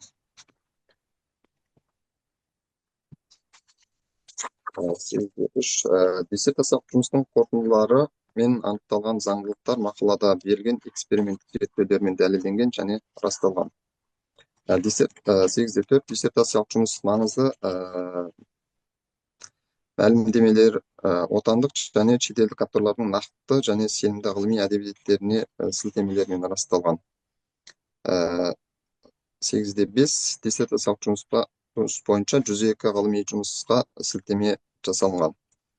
9. Практикалық құндылық қағидаты. Диссертациялық жұмыс теориялық маңызы. Екіншілік шикізат көзі ретінде тозған автомобиль шиналарын, пластмасса қалдықтарын және мұнайдың ауыр қалдығын термокаталитикалық өңдеу арқылы қоршаған ортаны қорғау, шикізатты ұтымды пайдалану және энергия көздерінің балама төлемін алу технологиясын әзірлеу мәселелерін шешу үшін қолданылуы мүмкін. 9/2 диссертациялық жұмыстың практикалық маңыздылығы. Диссертациялық жұмыс нәтижесінде алынған зерттеу нәтижелері бойынша табиғи сеолит қатысында ауыр мұнай қалдығымен тозған автошиналар мен пластмассаларды баламалы мотор отындарымен бағлы органикалық қосылыстарды термокаталитикалық өңдеу процесінде кешенді аз қалдықты технологияны әзірлеу үшін қолданылу ұсынылады.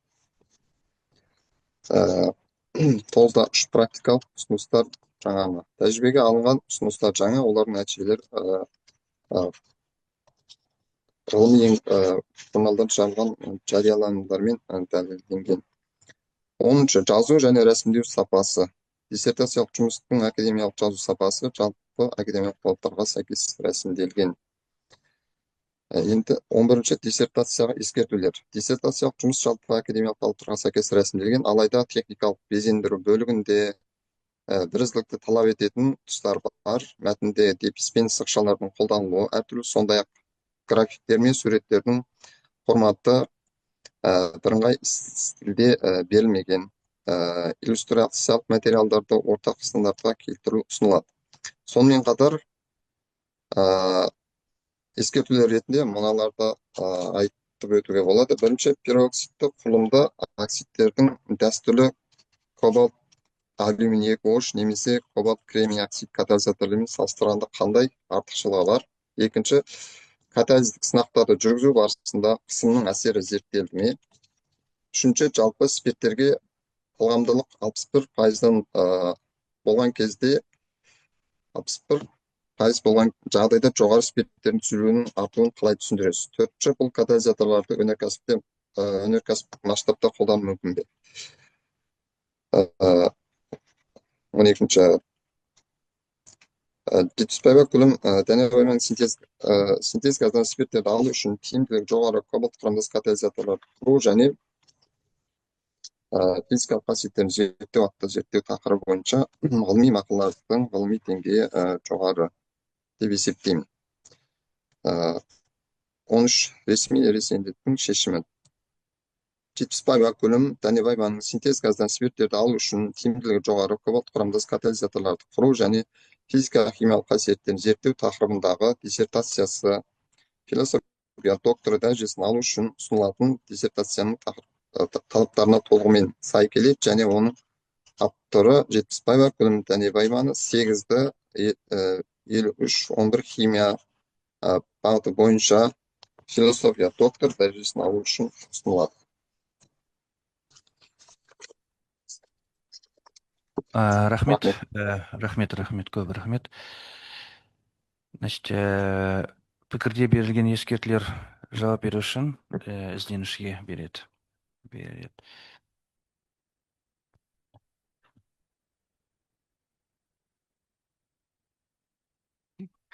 Берген сұрақтарыңызға рахмет. Бірінші сұрақ бойынша пероксид құрылымды оксидтердің дәстүрлі катализатордан салыстырғанда қандай айырмашылығы бар?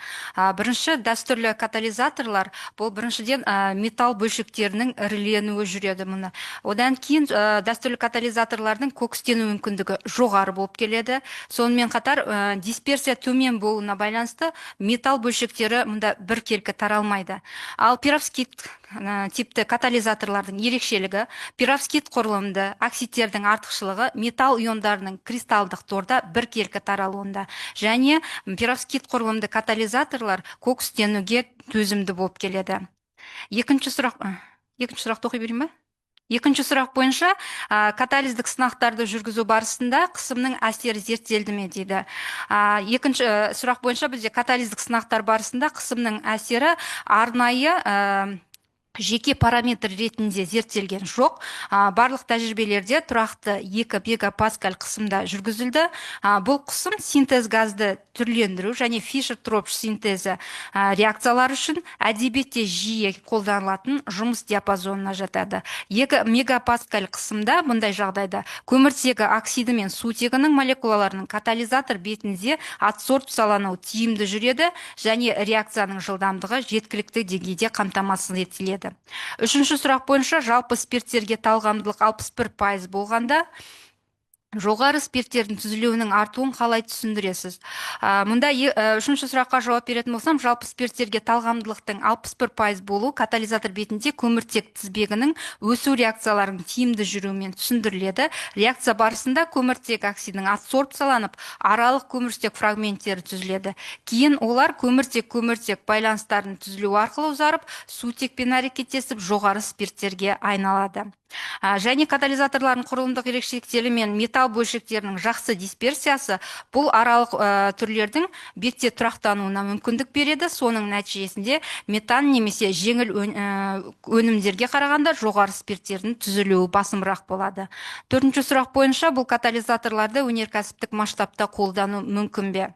Әрине, катализатор үлгілерін және өнеркәсіптік масштабта қолдану мүмкіндігі бар.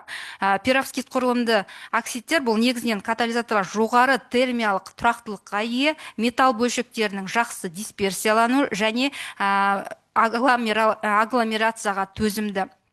Сол себепті бұл катализатор үлгілерін өнеркәсіпте қолдану үшін бірінші ұзақ мерзімді тұрақтылығын, сонымен қатар технологиялық масштабта синтез әдістерін қосымша зерттеу қажет деп ойлаймын. Содан кейін бұл катализаторларды зерттеу нәтижелері өнеркәсіпті қолдануға әлеуеті бар екендігін көрсетеді деп ойлаймын. Сол, рахмет. Ізденіс жауабы сізді қанағаттанды ма? Қанағаттандырмады. Иә, қанат. Хорошо, рахмет. Онда келесі кезегі ол екінші ресми рецензент, химия ғылымдарының докторы, профессор Селена Бадат-Саматоноваға беріледі.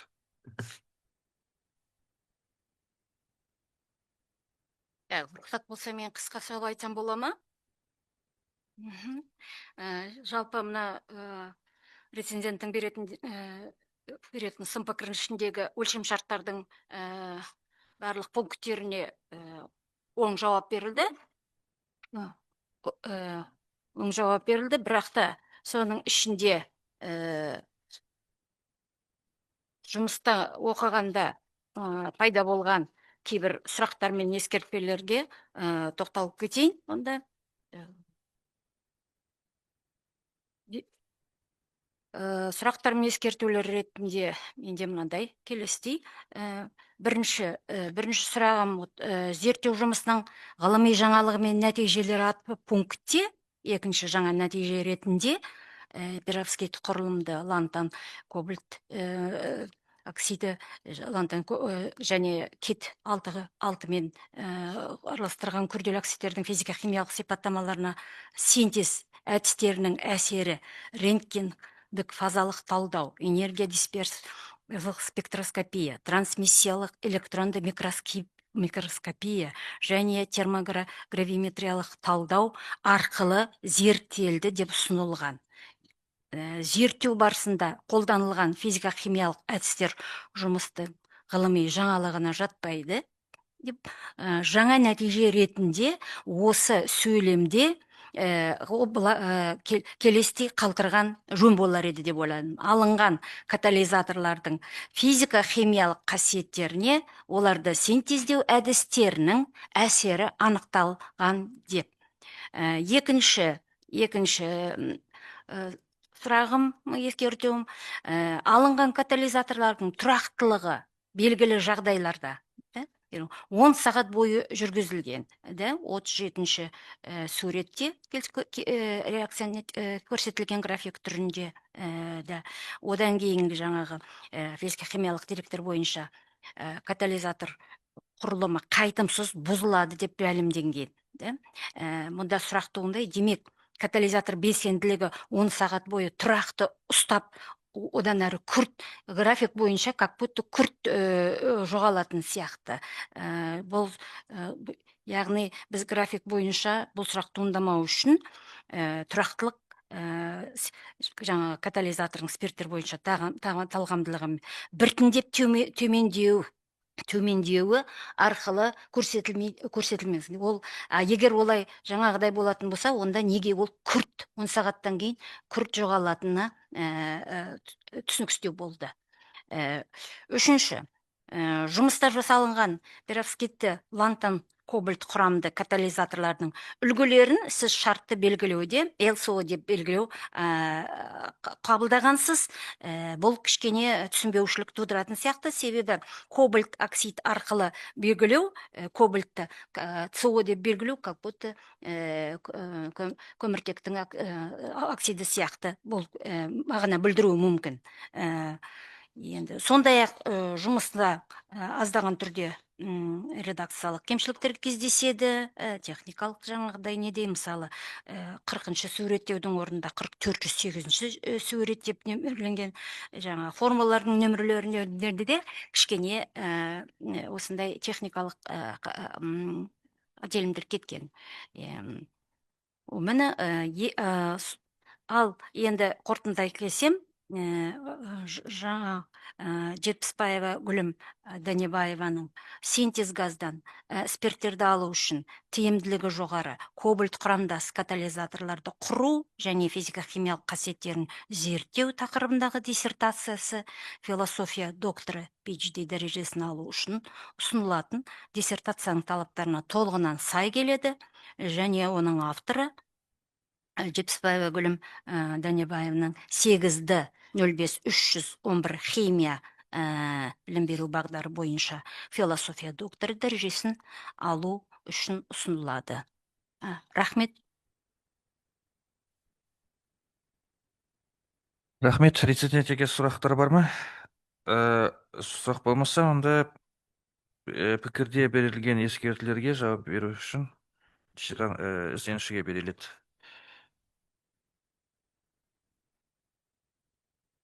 Бағдат Саматовна, ескертулеріңізге үлкен рахмет. Бірінші ескерту бойынша бізде анықталды, әсері анықталды деп келтірсе дұрыс болар еді деп берілген екен. Яғни бізде жұмыста катализаторлардың жаңағы әртүрлі синтез, әртүрлі физика-химиялық әдістер арқылы олардың сипаттамаларына синтез әдістерінің әсері зерттелді деп берілген етін. Біздің ойымызша бұл анықталды және зерттелді деген сөздер бұл сөйлемнің мағынасын бұзбайды деп ойладық. Сол себепті зерттелді деген сөзді қолданылды. Екінші ескерту бойынша бізде катализаторлардың тұрақтылығы 10 сағат бойы тұрақты жұмыс істеді деп көрсетілген болатын. Алайда бұл күрт төмендемейді. Себебі бізде катализатор үлгілерін сынақ жүргізу барысында әрбір 15 минут және жарты сағат аралығында біз сынама алып катализаторлардың жаңағы шыққан өнімдердің шығымын және олардың белсенділігін зерттеу мақсатында шығымын және талғамдылығын есептеп отырдық. Сол кезде катализаторларды біз рентгендік фазалық талдау нәтижелері бойынша пероксид құрылымының ішінара бұзылып, яғни пероксид фазасы бұзылып ішінара әртүрлі оксидті фаза, лантан оксиді және лантан гидроксиді және кобальттың оксиді, лантанның оксокарбонаты түзілгендігін көруге болады. Сол себепті бұл ішінара бұзылып деп жазылған болатын жұмыста. Бұл ішінара бұзылып деген катализатордың белсенділігі мүлде жоғалып кетті деуді білдірмейді. Яғни фазалар бөлінді деген сөзді білдіреді. Осылайша, яғни 10 сағаттық тәжірибеде катализатор зерттелген уақыт аралығында тұрақты жұмыс істейтінін көрсетті, ал одан кейін біртіндеп төмендейтінін көрсетті. Ал енді біз графикте 10 сағат тұрақты жұмыс істейді деп қана көрсеттік. Үшінші сұрақ бойынша бізде ЛКО деп белгіленуі бұл лантан кобальтаты құрамындағы элементтердің қысқартылған атауларын алған болатынбыз. Яғни бұл шартты түрде белгіленуі болатын. Яғни бұны көміртек оксидінің символымен шатастырмау үшін бізде жұмыстың басында элко деп қысқартқан кезде біз түсініктеме беріп кеттік жұмыста. Сонымен қатар қысқартулар мен белгілеулер бөлімінде лантан кабальтатын элко деп белгілейміз деп көрсетілді. Рахмет.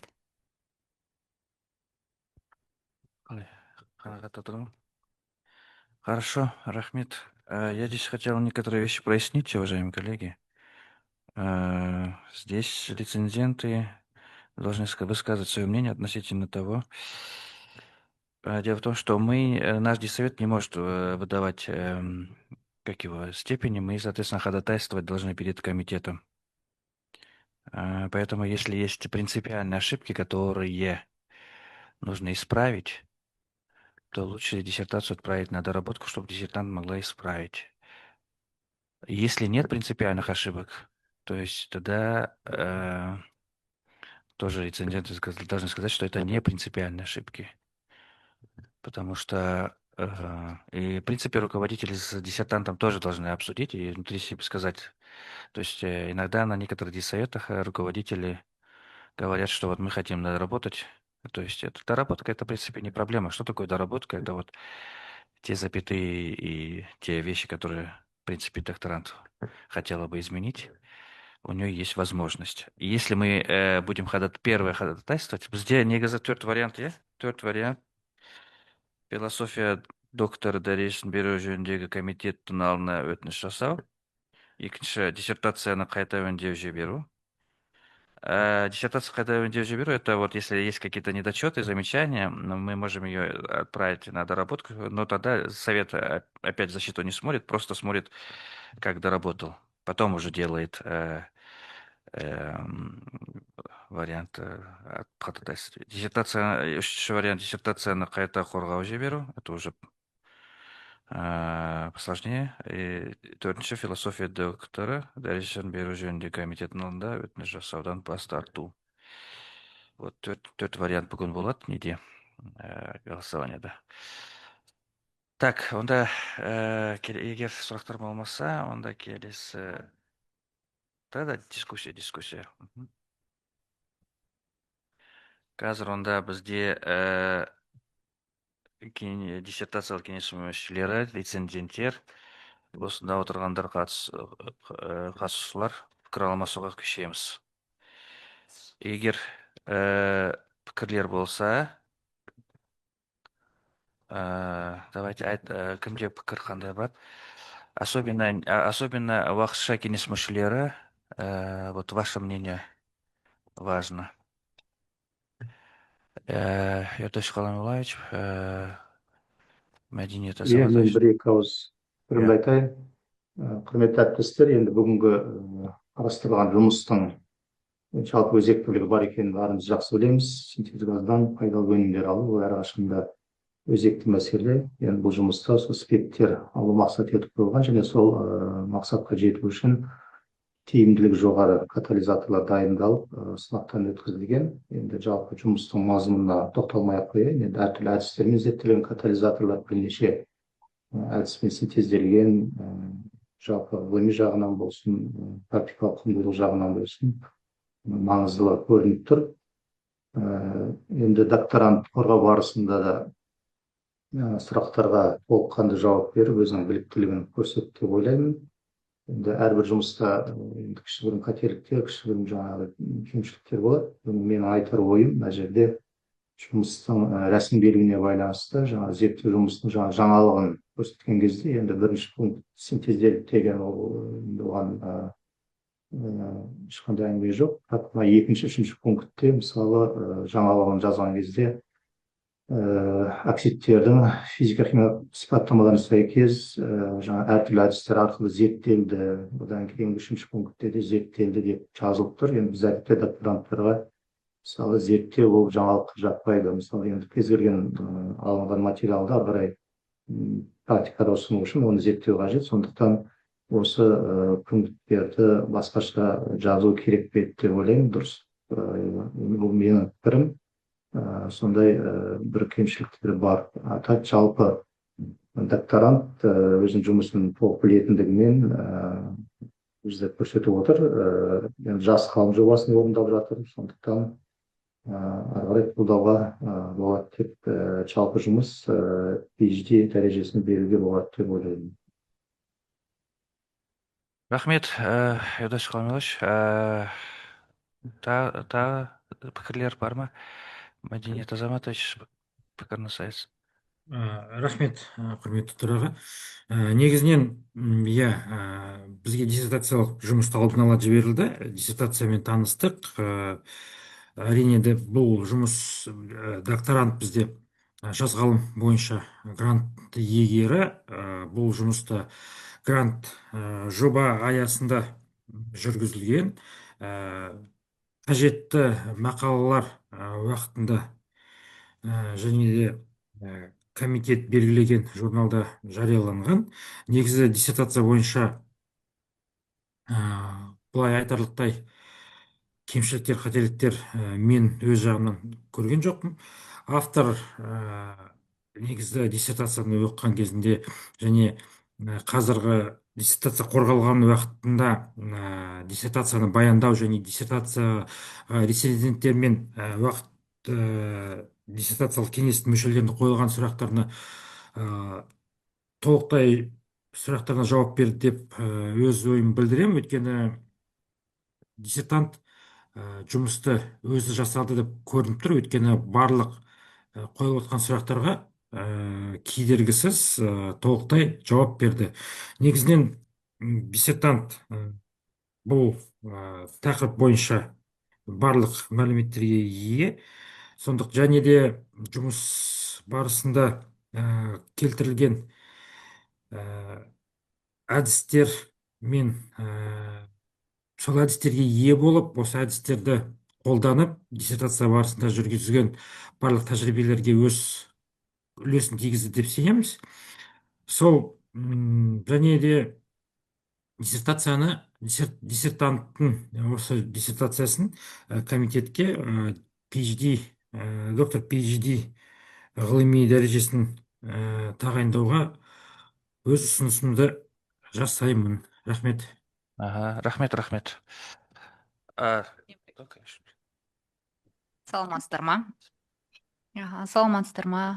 Енді Гүлім Данибаевна осы біздің кафедрамызда қазіргі таңда аға оқытушы болып жұмыс атқарады. Жалпы өзі білікті, білімді маман. Осы уақытқа дейін кафедраға мынау ғылыми тұрғыдан да өз үлесін қосып жүр. Жаңағы жас ғалым жобасы бойынша өтіп жатыр. Мынау Ресейге де бірнеше рет барып келді. Ресейге бармаған уақыттарында ол жақта үлгере алмаған жұмыстардың бәрін осы біздің физика-химиялық орталық бар кафедрамызда, сол жерде лабораторияда, зертханамызда жұмысын толыққанды жасап жүрді. Енді жалпы диссертациялық жұмысты өздеріңіз көргеніңіздей көптеген жалпы алынған катализаторлардың терең түрде химиялық жағынан зерттелген. Жалпы осы Гүлім Данибаевнаны осы PhD доктор ретінде лайықты маман деп санаймын. Мырзабек Исполович, сіз.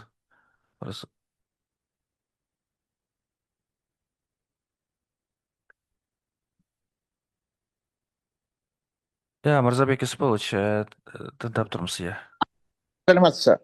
Әне. Я хотел сказать, что представленная работа Гулюма очень, во-первых, это сложно. Одна из сейчас актуальных вопросов сейчас в связи с тем, что у нас с каждым годом у нас истощаются запасы нефти, и эта работа уже намного выигрывает. И те катализаторы, которые вот солидные катализаторы, вернее, на основе катализаторы, которые были представлены, они очень выигрывают, потому что в реакции, когда синтез газа, используются очень дорогие катализаторы. Там одна из проблем, которые есть, Гулюм уже показала в своих выступлениях, в диссертационной работе, прозвучало это. Это реакция, которая диспропорционирование. То есть реакция Белла-Бадуара, вы знаете все, да, что когда СО превращается в процессе при температуре около 200 градусов, начинается эта реакция, и образуется углерод и СО2. Вот здесь показано, что эти катализаторы не подвержены не проводят эту реакцию, так называемую пассивную реакцию, но они способны активировать и реакцию синтез газа, который получается с высоким, во-первых, выходом, и здесь это отдать должное в работе, потому что это работа чистая. Я считаю, что это мое мнение, это только мужская работа. А девушка, когда проводит, это очень сложные реакции, тут высокие температуры и очень сложные операции, которые надо проводить. Но в целом я считаю, что поставлена цель работы, которую она поставила перед этой диссертацией, она выполнена до конца. Это и высокий уровень ответов, которые прозвучали на вопросы, которые были поставлены ей. Я считаю, что работа должна быть принята, и я голосую за работу. Хорошо, спасибо, Мазовик Юсупович. Сейчас буквально через некоторое время мы будем проводить тайное голосование. Пожалуйста, не отходите. Батат Саматовна, и самое главное, укажите по поводу у вас замечания были. Я еще раз повторюсь, уважаемые коллеги, нам надо с замечаниями быть очень... Хорошо, давайте. Хорошо, давайте. Маған онда қысқартпай бәрін түгел оқуым керек еді біріншіден. Екіншіден, мен ескертулерді айтқан кезде айтып кеттім. Менің сұрақтарым мен бұл как пожелание. Иә, оқу мен диссертацияны басынан аяғына дейін өте мұқият оқыдым. Бұл сала маған өте таныс. Бұл гетерогенді каталитиктердің қаншама жыл істеп келе жатқан еңбектері. Әрине, оның маңыздылығы мен практикалық құндылығында ешқандай күмән жоқ. Ал қойылатын сұрақтар, қойылған сұрақтар жаңағы ол кемшіліктер деп көрсеткен жоқпын, мен сұрақтар ретінде, пожелание ретінде көрсеттім. Рахмет. Тогда давайте я тоже пару слов скажу, раз такой у нас это. Значит, первый момент, который хотел отметить, работа действительно хорошее впечатление оказывает. Здесь и практическая значимость, и материаловедческая часть достаточно хорошо описана, характеризация катализаторов. Вот самое главное, действительно, докторант, это очень важно, потому что в принципе, одна из задач степени это подтверждение квалификации, и, соответственно, докторант очень хорошо отвечал на поставленные вопросы. Это говорит о том, что она понимает, знает, сама делала. Один из принципов это, принципов, которые в ученых степенях есть, это принцип самостоятельности, да, он прослеживается. Рецензенты, как сейчас мы увидели, говорят о том, что в основном речь идет о пожеланиях. Единственное замечание, которое я Мулай сказал, либо его надо снять, либо это насколько замечание критичное. То есть, насколько его нужно переделать. Это тоже вариант, который хотелось бы услышать. Так, что касается меня, в принципе, я по положениям прошелся. Она их, скажем так, доказала. Вот. Ну, конечно, есть такое совершенству нет предела. Вот. Очень отрадно, что есть такой проект Жас Халам на 25 по 27 год. Это на вашей кафедре. Это очень хорошо, что на кафедре такие работы проводятся. И что вот появляются такие специалисты. Отметить хотел бы еще, роль руководителей. Она прям тоже прослеживается и этого нашего руководителя с казахстанской стороны, и руководителя зарубежного. Вот. Да, и поэтому, вообще в следующих наших защитах, пожалуйста, желательно нашу, скажем так, голос, который мы собираемся проголосовать, нам не говорить, потому что голосование тайное. Вот. Хорошо, егер сұрақтар болмаса, онда давайте дальше ары қарай бізде действительно желательно, чтобы остались у нас здесь только члены диссовета и рецензенты. И мы будем проводить процедуру голосования.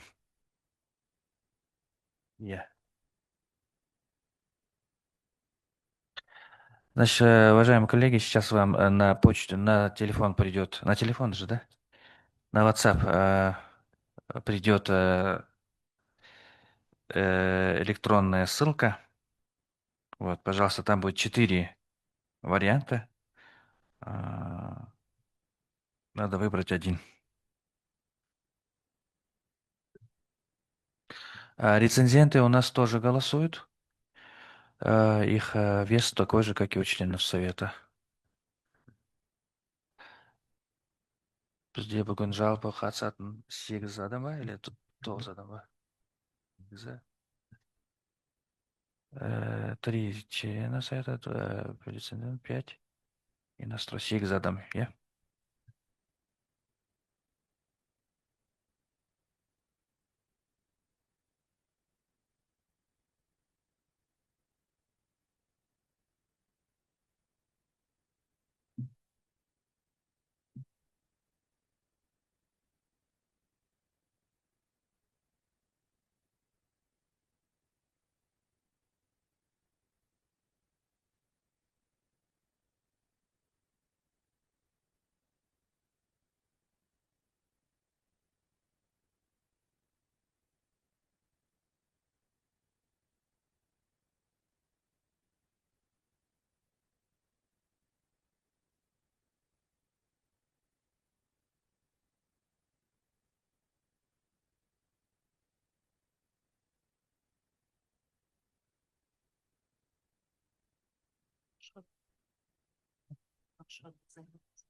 Хотите, можете шығарып тастаңыз.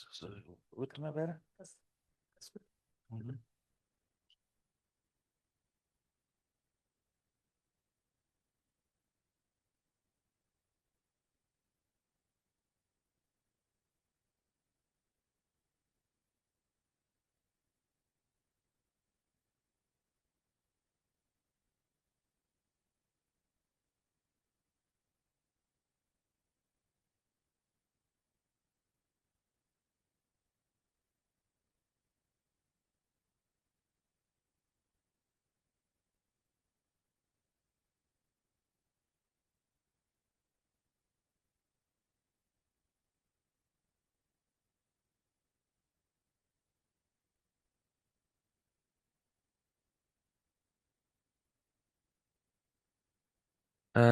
Еще 2 человека. Так, Музабек Исполыч, вы проголосовали?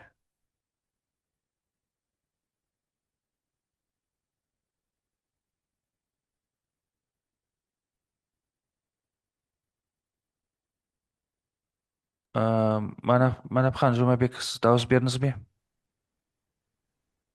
иә бердім дауыс. Ага. Мырзабек Исполыч. Да, проголосовали. Хорошо. Так, так, кто у нас туда? Так,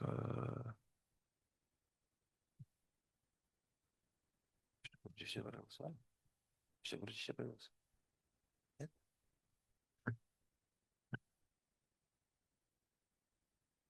Бадат Самат, она Да, я отправила еще давно.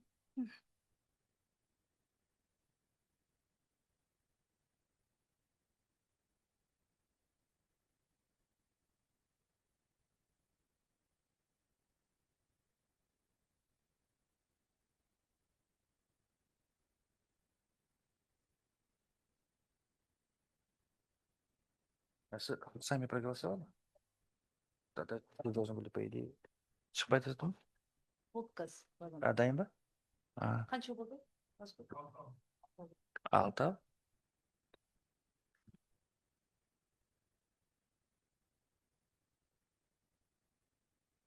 Что-то не может быть, если все проголосовали. 6 болмау керек, 8 болу керек.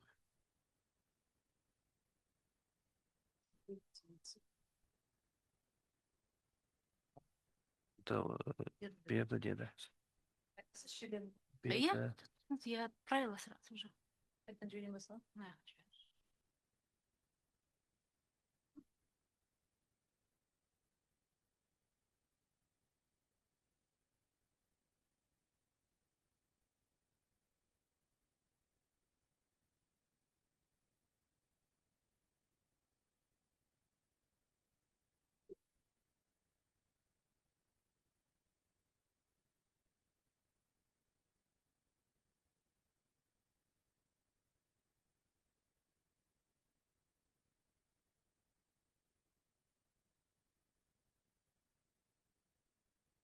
Текст был, ну?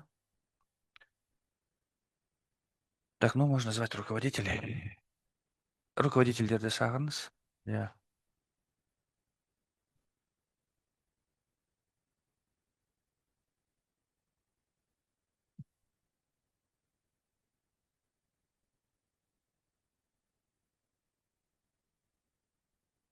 Так, құрметті әріптестер, мына жерде экранда көріп тұр.